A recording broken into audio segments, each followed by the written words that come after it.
बिस्मिल्लाहिर्रहमानिर्रहीम। अस्सलाम वालेकुम डियर व्यूअर्स, होपफुली आप सब ठीक होंगे। आज फिर डॉक्टर काशिफ बरकत हाजिर हैं एक नई वीडियो के साथ। Without wasting time let's start our video. So dear viewers, आज हम बात करेंगे बोर्ड ऑफ स्टडीज़ की। बोर्ड ऑफ स्टडी क्या होती है, इसके फंक्शंस क्या होते हैं, इसकी कंपोजिशन क्या होती है और इसके अंदर इसका जो रोल है वो कितना इम्पॉर्टेंट है। सो ये आज सारी बातें हम इस वीडियो के अंदर dear viewers, board of study एक स्टैट्यूटरी बॉडी है जो किसी भी यूनिवर्सिटी के अंदर या किसी भी इदारे के अंदर एक ऑर्डिनेंस और एक चार्टर का हिस्सा होती है। इस बोर्ड ऑफ स्टडी का बड़ा इंपॉर्टेंट रोल होता है। ये हम अपनी इस वीडियो में मज़ीद डिस्कस करेंगे। अभी जो है मैं आपको बताने जा रहा हूँ कि बोर्ड ऑफ स्टडीज़ क्या रोल प्ले करती है। सो बोर्ड ऑफ स्टडीज़ जो है बेसिकली डील करती है डिफरेंट एजेंडाज़ को।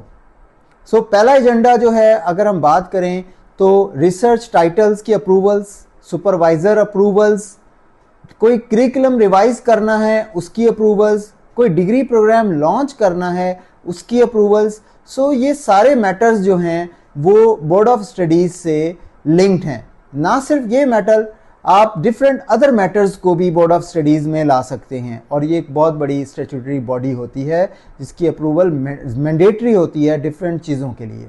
Thank you dear viewers. अब मैं आपको BOS की कंपोजिशन के बारे में कुछ बताऊंगा। सो जो कंपोजिशन बेस करती है वो फर्स्ट जो मेंबर होता है वो हेड ऑफ द डिपार्टमेंट होता है या चेयरमैन होता है आपके डिपार्टमेंट का। उसके बाद जितने भी प्रोफेसर्स होते हैं, जितने भी एसोसिएट प्रोफेसर्स होते हैं, वो सारे के सारे या उनमें से कुछ आप अपनी बोर्ड ऑफ स्टडीज़ में इनकॉर्पोरेट कर सकते हैं, उनको इंक्लूड कर सकते हैं।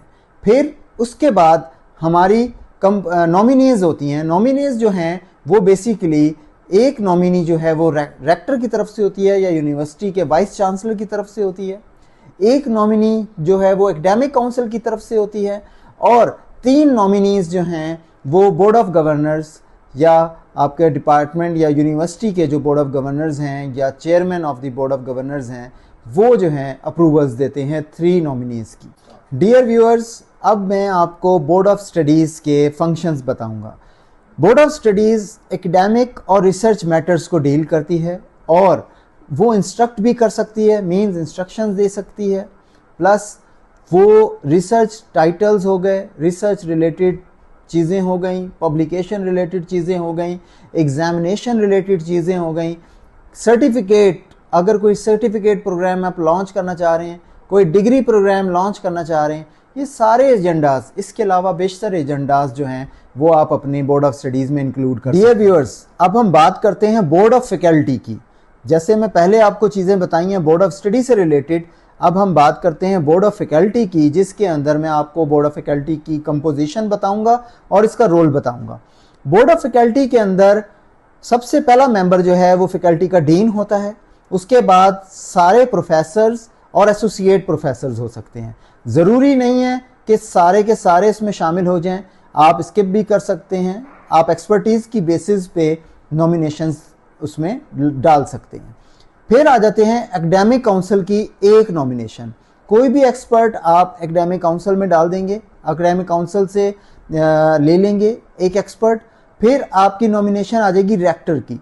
एक रेक्टर यानी कि वाइस चांसलर की एक नॉमिनेशन आएगी जो कि एक्सपर्ट होगा उससे रिलेटेड। उसके बाद हमारे पास आ जाएगा 2 नॉमिनेशंस आ जाएंगी बोर्ड ऑफ गवर्नर्स की और उसके बाद नेक्स्ट हमारे फाइनली HOD की नॉमिनेशन आएगी जो कि वो अपनी एक नॉमिनेशन देगा और आपकी constitution of board of faculty complete हो जाएगी। जी, बोर्ड ऑफ फैकल्टी के फंक्शंस की अगर बात करें तो ये अपनी स्ट्रॉन्ग रिकमेंडेशन रखती है, जो भी अपनी चीज़ें इंस्ट्रक्ट करती है, जो भी एजेंडा पे बात करती है अपनी स्ट्रॉन्ग रिकमेंडेशन रखती है और बोर्ड ऑफ फैकल्टी से डेफिनेटली जो एजेंडाज हैं वो मूव फॉरवर्ड होते हैं टूवर्ड्स एकेडमिक काउंसिल या बसर, board of advance studies and research के। डियर व्यूअर्स, अब हम बात करते हैं बसर की। बसर भी एक स्टैट्यूटरी बॉडी है जो कि डिफरेंट इंस्टीट्यूट, डिफरेंट ऑर्गेनाइजेशन के अंदर डिफरेंट नामों से जानी जाती है, जैसे कि बसर, जैसे कि ASRB। और बसर जो है इसकी फुल एब्रीविएशन जो है वो है board of advance studies and research. Dear viewers, अब हम बात करते हैं बसर की कंपोजिशन की, कि इसमें कौन कौन से मेंबर्स शामिल होते हैं।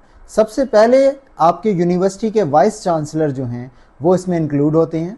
सेकंड नंबर पे आपके जितने डायरेक्टर्स हैं, जितने प्रिंसिपल्स हैं, वो इस बसर के मेंबर्स होते हैं। और उसके बाद 3 professors other than director and principles वो आप नॉमिनेट करते हैं। उसके बाद 3 टीचर्स जो कि नॉमिनेशंस होती हैं एकेडमिक काउंसिल की, और उसके बाद 3 teachers from the constituent college वो आप नॉमिनेशन देते हैं फ्रॉम द एकेडमिक काउंसिल की, और ये सारे मिलकर एकेडमिक काउंसिल के मेंबर्स जाने जाते हैं। So thank you very much dears for watching this video. अगर आपको मेरी वीडियो पसंद आई है तो इस वीडियो को लाइक करें, मेरे चैनल को सब्सक्राइब करें और बेल आइकन को प्रेस कर लें ताकि सारी अपडेटेड वीडियोस आप तक पहुंच सकें।